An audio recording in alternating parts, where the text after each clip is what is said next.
Do, do, do, do, do, do, do, do, do.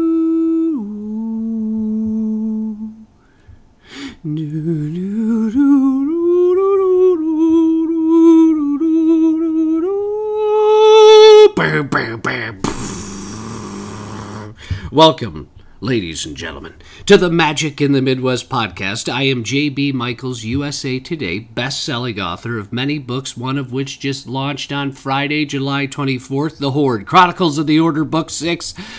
Ladies and gentlemen, it's fantastic. The reviews have been great. People that love the series think it's the best yet. People that had expectations for it said it exceeded their expectations. So it's just I'm so excited about it. I really hope that you decide to jump in on those books that I write in sponsorship of the podcast. Check out MrMichaels.com for some free samples of my writing, a free book actually. MISTER Michaels.com for a free book. Are you going to introduce me, or is it getting to that. Is it all about you? Well, I mean, let's be real. It's sort of... Who came up with the idea to the podcast? I did. Okay. No, that is not true. Most good ideas are from me. Oh, jeez. JB helps me execute them, but without me... boy. Yes, you're right. Okay, so... and I am accompanied by Ashley Michaels, the creator of this podcast. Thank you. Yes. I was getting to that. Well, I mean, I think I should come before the books. Well, the sponsorship, yes, you're right. And then Can we I also charge my phone through we this? also no, it's not gonna. It would not. I mean, it would help, but it wouldn't give you a full charge. Okay, but if it will help, I have 7%. You could try. So keep it going since you like to talk about yourself. Yes. So thank you so much to the Bandcamp subscribers as well. Without you guys, we wouldn't have a podcast. So thank you very much. We really appreciate it. And remember, those of you who don't know, if you go on to bandcamp.com, you can actually get double the episodes. You just subscribe for, I think the minimum is $3 a month. And you literally get double the Magic in the Midwest episodes. Some of them are not as long, obviously, as the main podcast, but still doesn't matter, as that noise was Ashley trying to charge her phone very unprofessionally. And now it's syncing to my iTunes. All right, so... I told it not to. Well, we'll see. Who cares? Yeah, so basically, ladies and gentlemen, this podcast is some of the funniest moments. I mean, I don't want to put it behind a paywall, but I mean, it sort of is. Some of the funniest stuff is behind the subscription at Bandcamp. Bandcamp. Well, I also think that it's just sort of the nature of those subscriber-only podcasts. We kind of do, a lot of them are SmackDowns, like JB was saying. Did you say that? No. Okay, well, they're SmackDowns. Sometimes we do attraction SmackDowns or park SmackDowns or, nighttime show SmackDowns, and we kind of, it's a little bit more casual, conversational, and... kind of leads to more laughs than sometimes the information we're trying to get through in the regular podcast. Yes. So we've decided that we are going to do a little bit of we decided to shake up the format a little bit. Mm-hmm. I did. Meaning that... no, you didn't. No? Anyway... basically what we're going to do is every other podcast we always have our park focused podcast, right, where we go into pretty solid detail about individual sections in each of the Disney parks, and then we also mix in some dining reviews and all that stuff, dining podcasts as well. So what we thought we would do is we will do an every other podcast format. So this will be a special topic podcast this week. And basically what we're going to do is we're going to stick with Epcot, and we're going to talk about Epcot's announced updates and upgrades, which as of right now, some of those have been delayed and possibly just canceled altogether. Yeah, that's true. So now these details were revealed almost a year ago, on August 25th of 2019. Because it's interesting. We realized that one of our weakest listened podcasts, numbers wise, was Epcot's Future World podcast. Yeah. And you know what? I don't blame people for not wanting to listen to that in a way. I get it. You should always listen, people. I mean, we're listen fantastic. for us. We're phenom. Right. Totally phenom. But no, I don't think that was just a fluke. I think that there was a reason why the people are like, lower. Future World. And there's a reason for that. And Ashley and I have talked for years about how Future World needed some real love, like some major love. And then last year, Disney makes this big announcement about Epcot. And now the pandemic hits, and a lot of those announcements and updates and upgrades may be pushed back a lot of years, or just like I said, canceled altogether. But what we're going to focus on today is what they did announce about a year ago, because it was almost a year ago that they made all these announcements. And we've talked at length in the past about how much we love Epcot, and we've said it before on the podcast, but how much Future World really did need some help. Majorly needed help. Mm-hmm. And I think Disney fans, Disney park fans, everyone sort of in unison, was like, Future World needs some help. The fact that it has some marquee attractions, really the biggest things that have kept Future World busy have been Test Track and Soarin'. Test Track, Soarin', Test Track. That's really the two big things that people go to Future World for. Yes. Obviously Spaceship Earth people love too. It's iconic. We love that. But throughout the years, it's interesting, since the original thesis of Epcot, especially Future World, which had to do with all elements of the natural world, right? Science and the natural world. All of those original pavilions are pretty much gone, right? Originally you had Motion, Horizons, you still had the land, the living seas, imagination. So there was these themes about, just being, the natural world, being alive. It's basically, like we said before, the non-fiction park. Well, if you went in there now and it's called Future World, you'd just be like, does it really feel future-ish like Future World? And there's just not a lot there. Yeah, it's super spread out, and there's lots of room. You feel like it's just really sparse. Like there's just not a lot happening. Which, I'm not saying it should feel like Magic Kingdom, but there's not a lot. There's just not a lot. Yeah, it really doesn't feel... There's a lot of, empty buildings, and I don't know, maybe it feels that way. But, there's that huge Wonders of Life pavilion that is completely empty. Yeah. Which they're going to...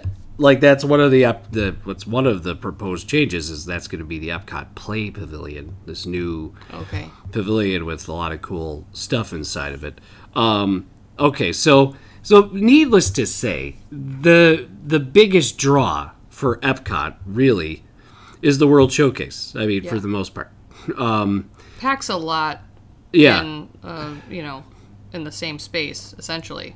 It does. As Future World. It does. Yeah. So and even Disney put the Skyliner, at the end in World Showcase, basically right outside International Gateway. Yep. All right, so. This is all this information is on the Disney Parks blog, right? So we're just, we're kind of going through that. And then, okay. So... Okay. So they even start with a literal reinterpretation of the logo for Epcot. So it's definitely... It's weird. It's actually a really cool logo. It's very 80s. which I like. Which it harkens back to, the fact that that Epcot opened in the 80s. So, I mean, I like that idea, right? All right. So, according to the updates, right, Epcot now will be 4 neighborhoods. Yeah. They've got World Showcase being one neighborhood, and they've got the center area from like Spaceship Earth right through Interventions and through the entrance to World Showcase called World of Celebration or World Celebration neighborhood. And then where the land is and the living seas, it's called World Nature, and where Test Track is on the other side of Spaceship Earth and Mission Space and Space 220 and the Energy Pavilion, which will now be Guardians of the Galaxy, is called World Discovery. Yes. So, very cool. And then, of course, they even announced some updates to World Showcase.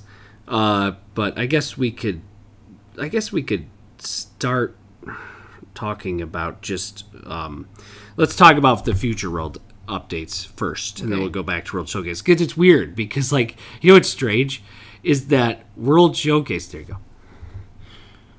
Okay. World Showcase is it's the one part of the park that doesn't really need anything.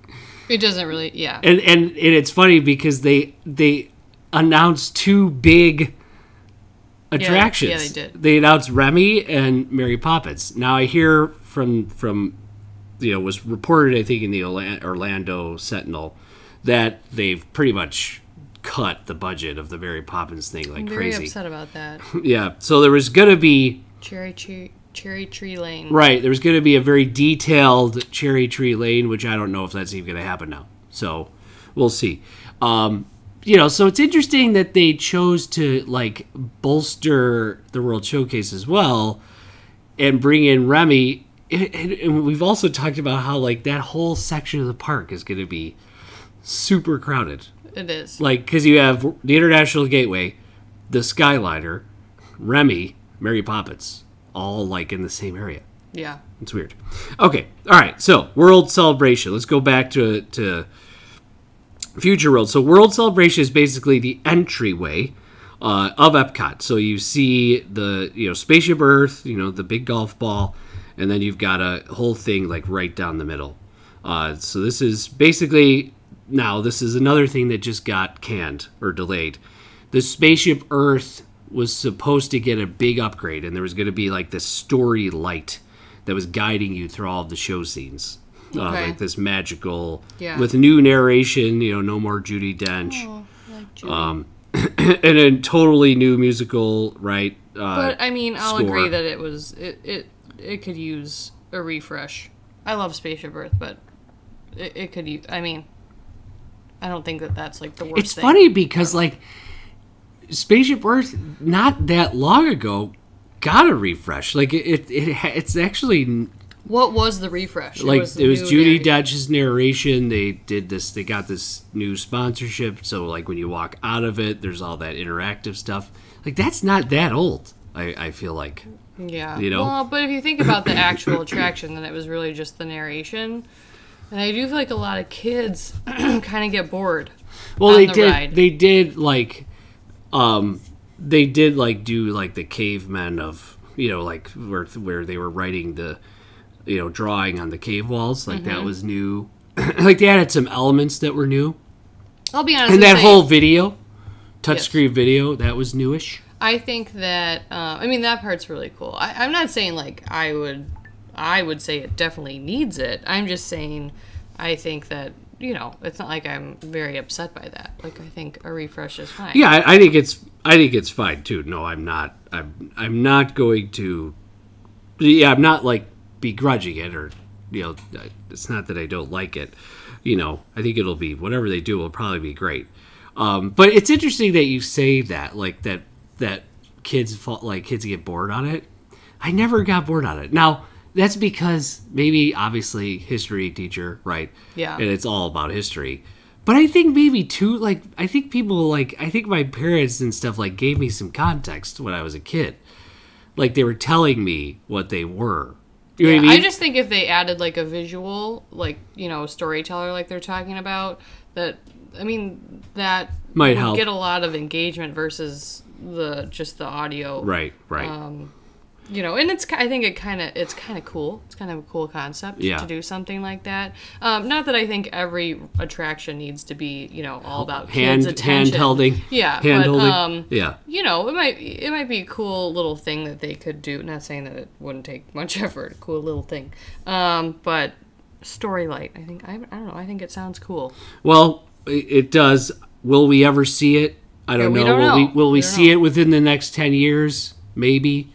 We were supposed to see it soon. But yeah, a lot of things happening. might be, like JB already said, this list could be, you know, totally null.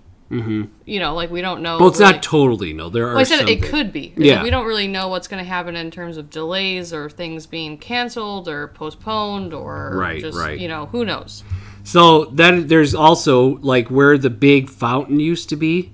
Mm-hmm. I guess there's going to be a new pavilion where it'll be the perfect place for live events, home base for Epcot's festivals. So it'll provide an elevated view of the entire park, an ideal spot to witness Epcot's nighttime spectacular. So here's what I'm thinking. Mm-hmm. You will be upcharged to get into that building to watch Harmonious. Yeah, it'll be like a special event or and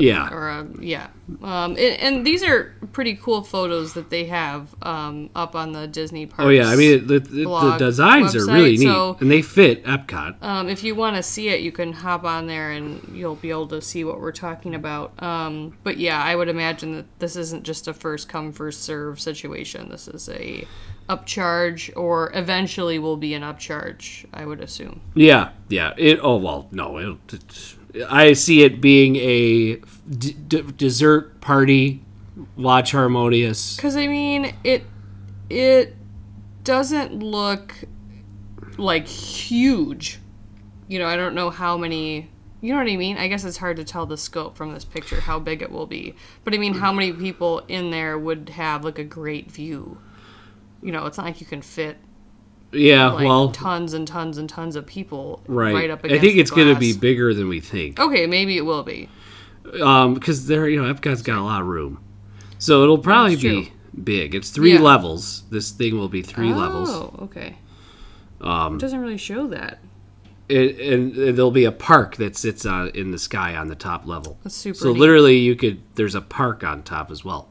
That's awesome. I mean, that's kind of neat. I mean, It that'll is. be really cool that there's this greenery up on top of it. You know. Yeah, you know, kind of like Mayor Daley, you know, putting a bunch of green gardens on rooftops. There you go. Instead of paying the teachers' pensions. Okay, all right, next. Whoa. Off topic. Anyway. But on topic. Yes. So then the entrance plaza itself, where it used to have those, like, everybody remembers those big rocks that, like, jutted out. Yeah. With people's faces on them, with really weird, like, faces on it. Like, that hardly looked like people, but sort of looked like people. You could barely really tell. Small, yeah. Yeah. I mean, not the rocks, but the pictures. Yes. The I forget what they were called. Anyway, so they got rid of those. Those are already gone. They're moved somewhere else. They're not, like, gone, moved to are the they? outside of the park. Yeah. Near the entrance. They're just not in the park They're anymore. not in the park anymore. Yeah. So Epcot's entrance plaza will be transported with new experiences. So a reimagined fountain right there in front of Spaceship Earth, new pathways, sweeping green spaces. Obviously, I think it's the design. It says it will pay homage to the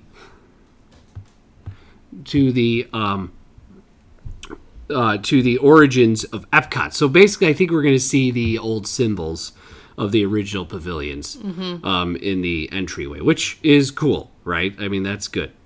All right. So, and then, of course, this is kind of a really neat thing that I'm excited about.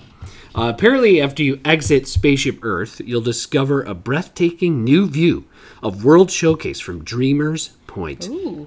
Yeah, World Celebration will also feature a new statue celebrating the legacy of the original dreamer, Walt Disney.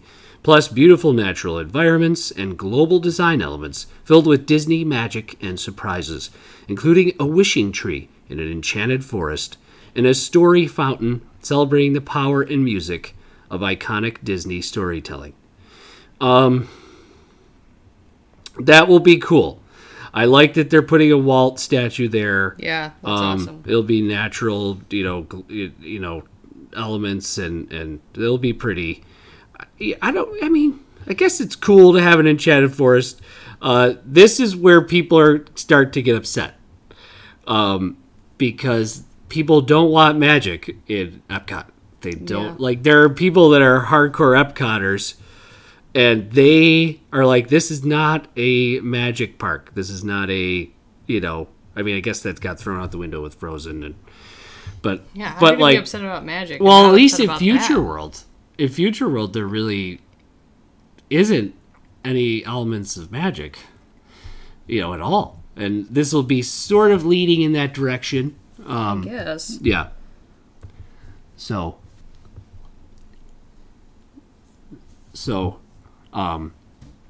okay, so it's interesting. It'll be interesting. I'm excited to see I'm excited to see the statue. I guess the statue is going to be Walt, sitting down, looking out over Epcot and the World Showcase. He'll be, sitting down, kind of, with his hands folded, I think, kind of overlooking his design,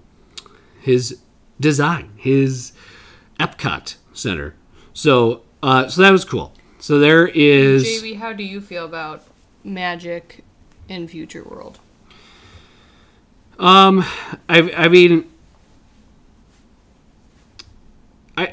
long as it's not, overt, you know what I mean? As long as we don't have, I don't know. As long as we don't have, overt Cinderella, coming in a carriage, right? That kind of stuff. It should be okay. So, we shall see. But, all right. Okay. And now we have World Nature. So World Nature is the new section over where the land pavilion is, the Living Seas pavilion is, the land with the Seas with Nemo and Friends pavilion. It's not called the Living Seas anymore. So anyway, sorry, our son is sneezing in the background because he has a fashion issue. All right, here we go. I don't know if that has anything to do with sneezing. Well, he had to be down here. He had to be down here. I had to put a button-up shirt on him and pants because it's 100 degrees outside. So that makes sense. All right, so then the new elements of this World Nature. Really, not a lot is changing over here in the World Nature section.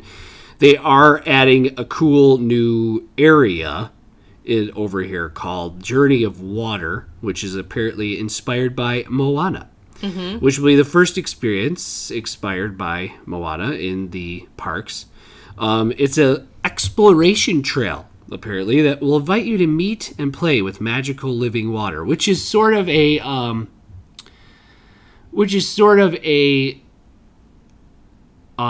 play off of the jumping water over by the Imagination Pavilion. Which is cool. I actually think it's a really neat idea, and some people that have been listening to us for a while might think that that's hypocritical of me to say. You guys, we have a white tablecloth, and JB gets food and coffee and stuff on it all the time. All I do is wash it. We can't have nice things. It's not even Harrison. It's him, and I just washed it. And I had to flip it over because the stain didn't come out. And now we just got coffee on this side. I love you. Every time you do that, I can buy something new. That's the new rule. Okay, but anyways, what I was saying is... what? Will you be quiet? You've been talking nonstop. No one wants to hear you. Okay. No, people know how I feel about the Frozen ride and... World Showcase and why I don't love the where it is and my thoughts on that, but I do like this Moana inspired attraction, and I do feel like there is a difference. And the one is that it's not a Moana, like she's not in it, the characters aren't in it from what we know anyways. I like that it's inspired by that, and that it's really about getting people and kids to like go on this little what is it called? Like you're gonna go on like a trail or something like that. It's exploration trail. Yeah. And kind of learning and that type of thing. So to me that feels different to have something inspired by something versus something like actually themed. Like, you know, the Frozen ride has those characters and the whole ride is the movie. Yeah. Whereas this is, to me, different. Yes. So. Yes. Yeah, it'll be cool. It says the water will have a life of its own, just like Moana's friend, the ocean, and you'll learn about the importance of the natural water cycle. See, and I think that's really cool. Yeah. That's cool. Yeah, I think it's neat. It'll be cool. I mean, I'm sure it'll be well done, and that probably won't cost them that much money, so I'm going to guess that's going to be built. You know, so, so that's good. So that is good. And then basically that's pretty much it. I mean, the Awesome Planet movie is already in the Land Pavilion. That was announced as part of the updates. So that's already there. So, you know, I think really the World Nature side isn't going to be impacted that much. Whereas the World Discovery, the center, is going to have the new Dreamers Point and that big expo building. You're moving the whole table. Completely different, you know, entryway. Okay, so now let's head on over to World Discovery, which is where Test Track and Mission Space are. And World Discovery is stories about science, technology, and now intergalactic adventure. This is another stickler for people that are pure Epcot nonfiction science scientists and science fans. They do not like that Guardians of the Galaxy Cosmic Rewind is going to be an attraction, which is taking place of the Energy Pavilion, which for about 20, almost 30 years, was Ellen's Energy Adventure. Yeah. And basically this is called Guardians of the Galaxy Cosmic Rewind. It'll be the first Otherworld Showcase Pavilion at Epcot. Get it? Otherworld Showcase. The Adventures starts in the Galaxarium, a planetarium-like exhibition that explores the similarities and mysteries of the formation of the Earth's galaxy and Xandar. You'll be invited to learn more about the treasures Xandar has to share until the moment when the Guardians of the Galaxy arrive and adventures across the cosmos ensue. The attraction will feature a new innovation from Walt Disney Imagineering, a storytelling coaster that rotates 360 degrees to focus your attention on the action, including the first reverse launch on a Disney coaster. Wow. Cool. Okay.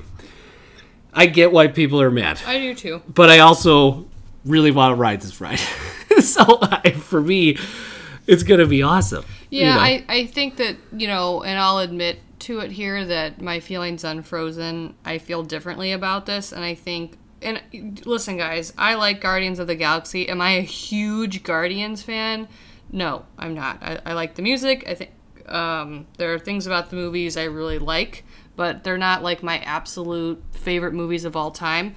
I think that this is a better fit than Frozen. I know I keep talking about that, but I think because Frozen was such a success as a movie, it was like jammed somewhere. Like I feel like they jammed it somewhere. Where I feel like this is a much needed thing in Future World. Like, okay. I think it could use another thrill. Right. It could use something a little bit new and future-ish, and yeah. Guardians like serves both of those purposes. And at this point, characters are in the park. Like right. It's too late. Right. Like Ratatouille, Mary Poppins, Guardians. Yeah. I would argue that this is a better fit. Well, it's actually kind of than some other, things. But the way they initially announced it was actually kind of neat. They had Star-Lord, okay, Chris Pratt's character is technically was at Epcot when he was a child and loved Epcot. So, like, there's this connection to loving 80s Epcot, and Chris Pratt being a kid, Star-Lord being a kid and coming back to Epcot, Yeah, I mean, I like it. I feel like it's a little... contrived. Yeah, I mean, it didn't totally land for me. I like it, but it was sort of like, oh, okay.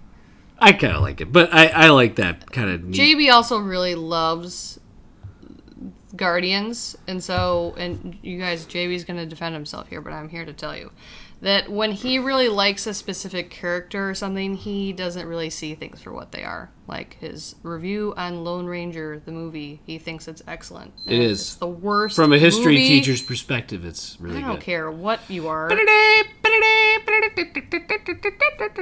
think we were only dating when you made me watch that. And I actually tried to hide out in the bathroom when I was in there for like 20 minutes. And then I came out to find out that he had paused it. Oh my gosh, it's really good. Now I would just be like, turn that crap off. Okay. They don't make them like that anymore, kids. Well, they don't. Hopefully they don't. Oh, so good. Was the most real trains, real effects. Oh, it's so good. All right, anyway. Terrible. Okay. Watch it and write in. Hey, Tarantino says that was an excellent movie. Well, there you go. That's all I needed to know. He's a great filmmaker. Oh.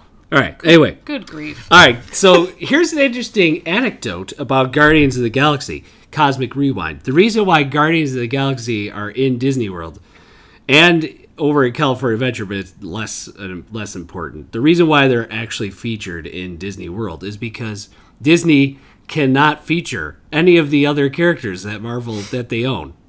Yeah. In Disney World.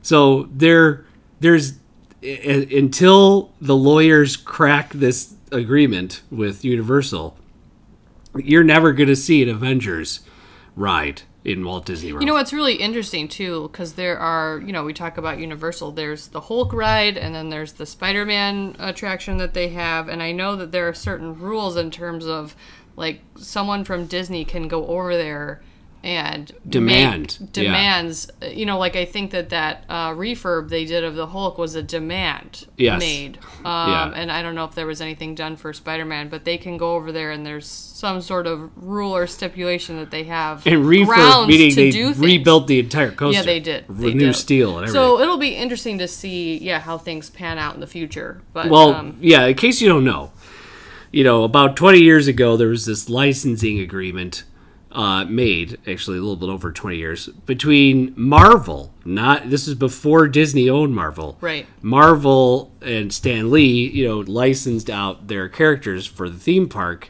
and Universal Studios got it, and they used it in their Isles of Adventure. So there's Marvel's Superhero Island in Disney World. Or, sorry, not Disney World, in Universal Studios, Isles of Adventure. So that means that Disney now... Which is weird because Disney owns the characters. Disney also owns The Simpsons now.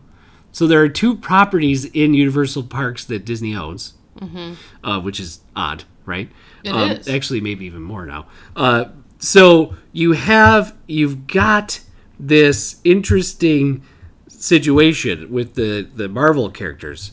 You'll not see Captain America or Hulk or Spider-Man or Thor or Wolverine or any of these characters in Disney World because of the agreement that Universal has with the old agreement, that apparently that contract is locked down tight. Yeah. The wording is done such a way where it's impossible to get any, I think, beneath like the Mason-Dixon line or something. Like there's no, but they can do it over in California. They just can't do it over in Florida. Interesting. Yeah. So because they're building, Disney's building in California Adventure a whole Avengers campus, which will be a whole new land in California Adventure, which is going to be amazing. Yeah. But it's not going to be over here in Disney World. But Guardians is, and I don't know the way that they're talking about Cosmic Rewind, the fact that it has this reverse launch and like each car is independent 360, like it's all one train, but they can spin. Yeah. I think it's going to be incredible. And James Gunn, the writer, director of the Guardians of the Galaxy movies, is, the cast and him are working together, and Disney, and they've already they're shooting the films for the ride, and it's going to be incredible. I mean, it'll be a really entertaining ride. It'll be awesome. It'll be in that show building. I think I mentioned this before in the past. That show building is huge. Oh, it is. Like, it is a massive building. Yeah, they have a lot to work with. Right, they do. So it's a very, very big building. And what was before all of everything with the pandemic and everything, what was the projected time frame? 2021, which that's still happening. Oh, it is. That's still happening. We know that. Remy and Guardians are both going to be open. Those we know. Yes. Okay. Yes. All this other revamped stuff we don't know. Okay, and then another thing over on the World Discovery side. Remember, this is where Test Track and Mission Space are. Near Mission Space is going to be an expansion of that pavilion. Is going to be a new restaurant. Okay. Called Space 220. Sounds pretty cool. This is going to be amazing. It's going to be a culinary experience. Featuring the celestial panorama of a space station, including daytime and nighttime views of Earth from 220 miles up. You'll board a special elevator for a journey to a space station that is home to an incredible dining experience. Along the way, viewports will give you a real-time perspective as you travel high above the planet. Once you arrive, you'll enjoy fantastic meals and drinks while taking in views that are truly out of this world. So yeah, that is going to be really cool. Sounds awesome. Yeah, so, ADR Resi, let's do it. Let's do it. I don't even say ADR Resi because R is reservation. Yeah, yes. I know, it just happened. It's okay. Mission Space Pavilion, this will be added to it. This will probably attract more people to the Mission Space ride. But also just Space 220, like, it'll be incredible. Like, so what you're going to be doing is you're going to be sitting in the space station. The screens are going to simulate outer space. Or not outer space, sorry, just like orbit of Earth, right? We're 220 miles up. And you're going to have views of the Earth. And really, what this is going to do is show off the technology that you're going to see in the Galactic Star Cruiser over in Galaxy's Edge, which is going to be a Star Wars hotel. Right. So, like, everywhere you look in that Star Wars hotel, there's going to be, you're going to have similar technology, right? That's like, that really you're just looking at a screen, but it looks like a vista, right? Like a view. So that'll be really cool. Yeah, definitely something we'll talk about in a future podcast. And I feel like the food will be good because the restaurant group that's running it is a pretty good restaurant group. So I think it'll be good. All right, and then over on that side again, no, this actually I think will be where the Wonders of Life is, which I don't know if that's over there. But anyway, the Play Pavilion is another big thing that they say will be open in time for the 50th, but who knows. The Digital Metropolis bursting with games, activities, and experiences that connect you with friends, family, beloved Disney characters. You have to help Edna Mode on her quest to rid the world of uninspired style, or make a splash completing in a water balloon fight, competing, hosted by Huey, Dewey, Louie, and Webby. Who's Webby? He's a character from DuckTales, I believe. Oh, okay. Yes. So that'll be really neat. Looks like there's a lot happening. Yeah, well, if you go into the Odyssey restaurant, which is, if you're walking from Future World into the World Showcase, it's to your left. That has like a good overview of all the different upgrades and updates that are going to be coming to our beloved Epcot Center. Okay, so now let's go back up. And we're going to go real quick into what they're going to be doing as far as the World Showcase is concerned. Well, they had a Mary Poppins attraction planned. I know that budget's been cut. So I don't know if we'll have Cherry Tree Lane. Is there a reason the budget was cut? Because of what's happening. That's the reason. Okay. Yeah. Because of what's happening right now. I'd rather them postpone it and keep the budget. Yeah, that's another weird thing. It's like, why open up something I just feel like Mary Poppins is so beloved, and so many people would really like Cherry Tree Lane. Maybe I'm alone. I don't know. I think the idea of having it feel like you're walking down that street would be the coolest. Yeah. No, I agree. I would love it. I want to live on that street. Yeah. Let's move. Let's move right now. Maybe Epcot will let us live there. Epcot Center. I hope so. All right, so here is the big thing that's happening over in Epcot, bigger than anything else, I think, is the new nighttime show, which is going to be replacing Epcot Forever, which apparently Epcot Forever is not getting great reviews. Okay. People don't really seem to be that taken with Epcot Forever, but Epcot Forever was not meant to be forever. It was just even though it's called Epcot Forever. I know, pretty strange. Limited time run of Epcot Forever will be replaced by the new Harmonious. With the U.S. at the end. Yeah, capitalized us. Yeah. Harmony-us. Okay. Will debut as the largest... Don't ever breathe like that again. Okay. Will debut as the largest nighttime spectacular ever created for a Disney park. It will celebrate how the music of Disney inspires people the world over, carrying you away harmoniously on a stream of familiar Disney tunes reinterpreted by a diverse group of artists from around the globe. Harmonious will feature massive floating set pieces, custom-built LED panels, choreographed moving fountains, lights, pyrotechnics, lasers, and more. Whoa. Okay. So we don't really know what will be. Again, this is Disney music. Okay, so we're bringing in music from the films, it looks like. And before, Epcot really didn't have that type of thing happening at their nighttime shows. It was usually classical music or original music. Now we're just saying, you know what, screw it, we're just going to go with things that people know from Disney. And then they're going to put, like, different twists on it according to whatever region of the world that they're focusing on at that time. I'm sure it'll be fun. I'm sure it'll be really cool. Will it be as iconic as Illuminations? I don't know. But we'll see. Yeah. I'm sure it'll be fantastic. I'm sure it'll be really good. I have high hopes. High hopes. Yes. Yeah. So we'll see. Harmonious. We don't know when that will launch because, again, I think everything's been delayed.